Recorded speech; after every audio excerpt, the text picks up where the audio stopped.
What is your smart budget business model? The smart budget business model is pretty much the opposite of what people have been doing for a very long time in this business. It's riskier. It's not conducive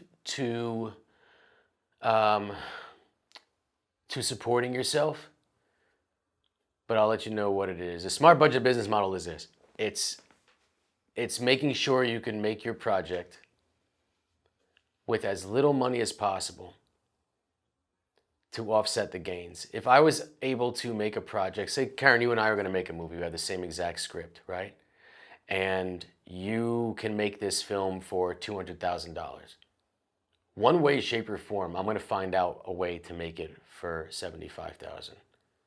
By hook or by crook, that's the goal, without sacrificing production value and integrity of the film. And if it means rolling up my sleeves and getting dirty for a full year, year and a half out from start date day one, me doing all the work that needs to be done myself in order to bring that movie in for 75, I'm doing it. Because at the end of the day, the movie's gonna make 250. So now you're only making 50,000, you didn't barely pay back your whatever, and I'm already in the green and made everybody money and then some. That's a smarter business model. It works. If you're careful about who you choose to join you to make the project, that comes with a lot of choices. It comes with the people that you choose to run your crew, to run your set, your cinematographer, your editor, front end, back end, everything. Also, the big thing is this, you can't take from it. That's hard. That's the hardest part. You gotta have money in your pocket from your day job. If you know you're gonna do this, you plan a year and a half, 2 years out, and you start saving like you know what? Save, save, save, don't spend, and you put that in a kitty. So when the time comes to make that movie, you got this little nest egg to live on for you or your family or whatever it is, like it's there. Because the more money you take and put in your pocket from that project, at this budget level, the less money is going into the project. If it's a $200,000 budget and you're putting, 20, 30, 40,000 into your pocket, even 20,000 into your pocket, that's potentially 20,000 that could be going into a name actor that can get you, into somewhere else. So it's like, you got to think of it like that. If you're able to save so much money in particular things and get the hookups and you can put a little bit more in there, cool. But just know that whatever goes in your pocket is eating the budget, which is what should go to the movie. I know people that have dipped in 50%, man.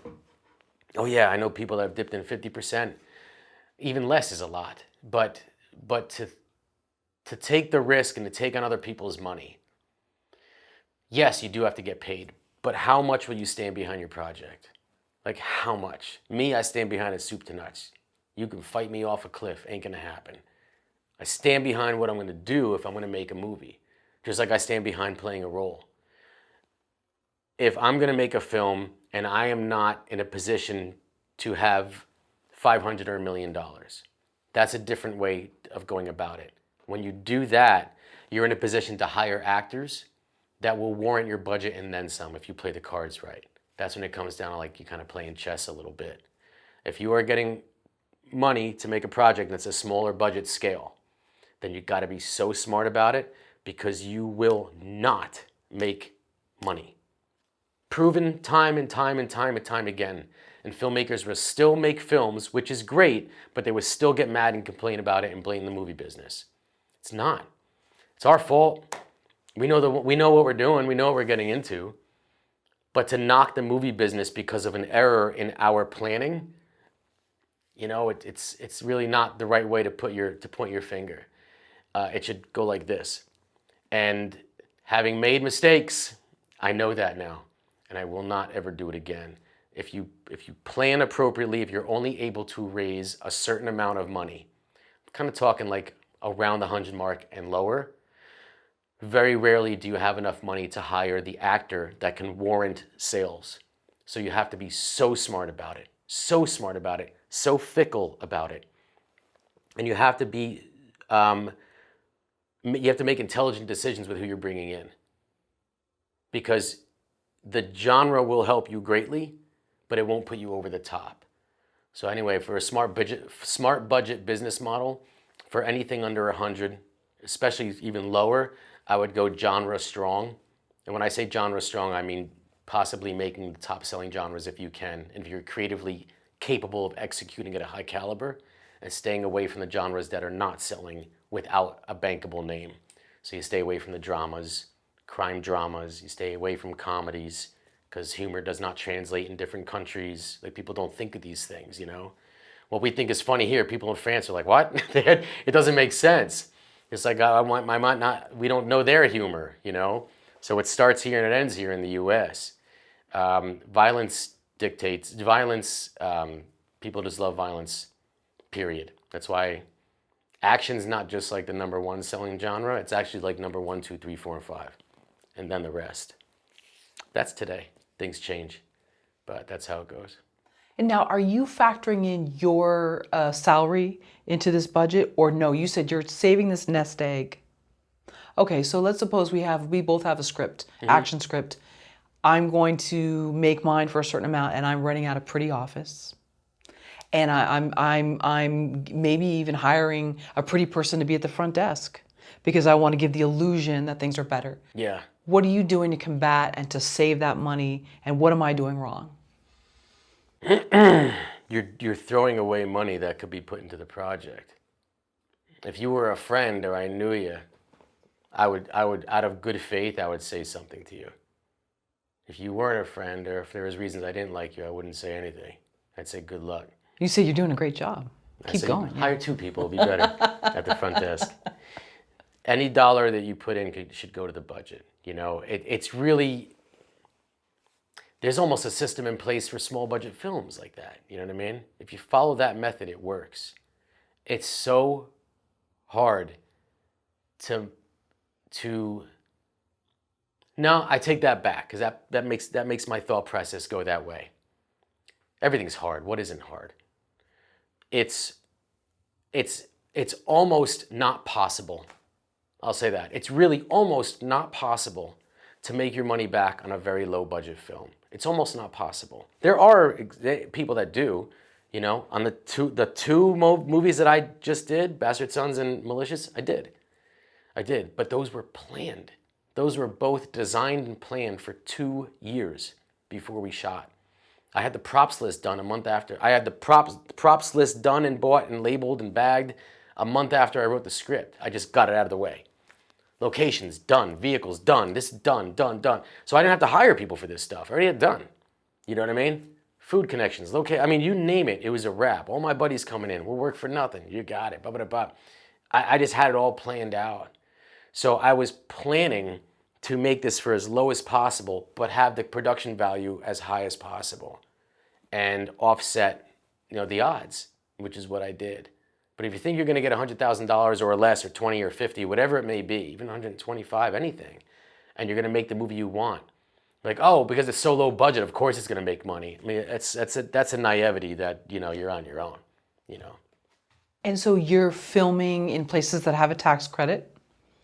Yes. Okay. Now I am. Okay. Those other films, they were too low to qualify. Okay. Yeah. And then when you've said previously, I think, that you're always scouting for locations. Yeah. You always kind of have your eye out for it. So what's a location where you're like, you know what, this diner is going to work better than that diner? And is it just mainly you go to the owner and they say it's going to be this much? Is that what makes the difference? Yeah, and the owner does too. You know. The owner does? Okay. Oh yeah, you know, if they got that kind of personality, you can kind of drop hints and play around a little bit. You got to be a hustler, not in the negative sense of the word. That doesn't mean like a wheeler and dealer, a used car salesman kind of hustler. Hustler means you got to pound the pavement, get out there and ask questions. You're testing people. Oh, big time. The best way to test people is to lay it on the table. You know, I don't play around. Perfect example, and it's, you know, I'm not a rocket scientist. If I was at a diner, I'm like, man, this place looks great. You know what I mean? We're looking around. This would make sense. Holding area would be there. Hair and makeup would be over there. We got parking. There's a main street over there. It's not too much noise. It's not a main highway. This might make sense. It's also, you know, they close at 10 o'clock at night. We shoot overnight. Perfect. Waitress comes by. Hey, is the manager here? Even the owner? Yeah, cool. Let's talk. Small talk it. Like, hey, man, here's the deal. You know? And that's it. And it's, you know, small talk it and kind of gauge where they are. the difference between shooting in places like New Jersey or Chicago, where we're shooting Dirty Hands, and LA, is the first question in LA, they say, how much? In New Jersey and Chicago, the first question, you get a big smile and they say, what's it about? That's the biggest difference. Now you know you got a home somewhere. Those are the people you want to work with. I'd rather work with someone like that where the production value was almost there, worked with some clown who's got the ideal diner, but he's a real, you know what I mean? I wouldn't want to deal with it. Wouldn't want to deal with it. So I'd take the time set dressing that to deal with an appropriate person than have that in my world. I just won't do it. Okay, let me play the owner then and ask. You're the diner owner? I'm the diner owner. All right, yeah, here we go. It's Karen's diner. We do greasy vegan food. Of course you do. Okay. And so you say, hey, I'm doing this movie, and I say, how am I saying how much right away instead of what it's about? And how do you know that that's a bad sign? Usually just kind of comes out in a roundabout way. You know what I mean? It's because that's like the movie should not be about money. If someone says to me like, hey, what's it about? And we had that conversation, I would cough up. Eventually, we have money to pay you. You're not going to get rich. I'm just letting you know right now. We do the best we can. Give me a day or two to get back to you, and blah, blah, blah, and I'll let you know what we have in the budget for it. Cool. You know what I mean? I would tell you that. For you at your greasy vegan joint, number one, I probably wouldn't shoot there. Why not? We make the best chicken wings. Yeah. No, but usually, people just talk about money right up the front, right out the gate, and it's just kind of like this weird vibe. You know what I mean? Okay, it's weird, but let's suppose I have staff to pay. I have cooks that won't be showing up that day. I have to pay them for their time. I can't just say, so-and-so, you're not working today. Totally. I've guaranteed them 5 days a week. Yeah, and I wouldn't even hold that against you, man. It makes sense. And I wouldn't want you to lose money. That's why we're going to shoot overnight. So if you wanted someone to be here with you, or if you wanted to come, matter of fact, it'd be great to play an extra in this one scene. We'll talk more about that. But yada-yada, and get the conversation going, and it'd be like that. In and out, 4 hours, tops, not a second more, and we wouldn't want you to lose money. And also, if you wanted, we're actually looking for an exterior shot of this restaurant we're shooting in. If you want, we'll put that in the movie too. But if that's the case, maybe we can work something out because we're going to pay you like $300-400 for 4 hours, but I'll tell you what, if you just want to do it for free, we'll put that in there. So then the hustler in me, if I say, well, no, I want to be paid, then I don't get my sign in the movie? Correct. Okay. Okay. Yeah. So you can't hustle a hustler then, right. Basically. Okay, so then what if I don't break and you don't break, then it's not a good... Yeah, because I'm not trying to get over on anybody. No, I get it. It's just really just being upfront with it, and look, it's not a negative thing.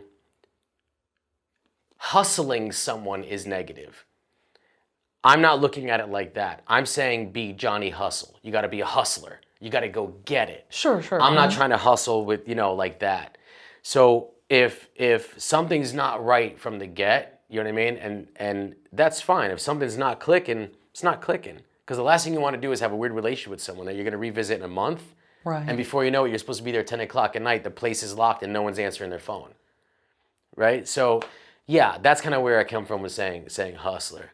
Some people are like sneaks about it and they're shady and wheeling and dealing and stuff like that. I don't wheel and deal nothing. Here's the deal, bop, bop, bop. I may come across like that because I'm talking quick and I'm from Jersey, but it's not like that, But no, I keep it on the up and up and just put it on the table and take it from there. And then, hopefully you get with people that are into it. And I'll tell you what, on the East Coast, in areas, and it was cool in Chicago too, if they're not used to movies coming to town, what an awesome feeling it is. That excitement that comes from people, because being in the business for so long, I forget how exciting movies are. I forgot a while ago. It doesn't excite me like that anymore. So the idea of someone's store being in a movie, or if I need extras, but like, hey man, we got to fill some seats. Anybody is yours that want to be sitting in? Is your wife around or her kids? And you get this, and it's such a cool feeling to be able to entertain that. Okay. It's much different here. I get it. But to go back real quick to hustle, to get that hustle going. Look, if you can save $1, you save $1. So to say to somebody like, we allowed locations for this location, we got in the budget 250. I'm really hoping you could swing that. Up. Of course I got 500. Of course I got 500 in the budget, but I'm not going to just offer up 500. You know what I mean? So there's a give and take with being, you know, with putting all your cards on the table as a producer. I have a production to protect and a budget to protect. So if I can get something for 250, I'm going to get it for 250. You know, even though I budgeted for 500, because that's another 250 I could put towards this. So that's kind of where I'm coming from with that.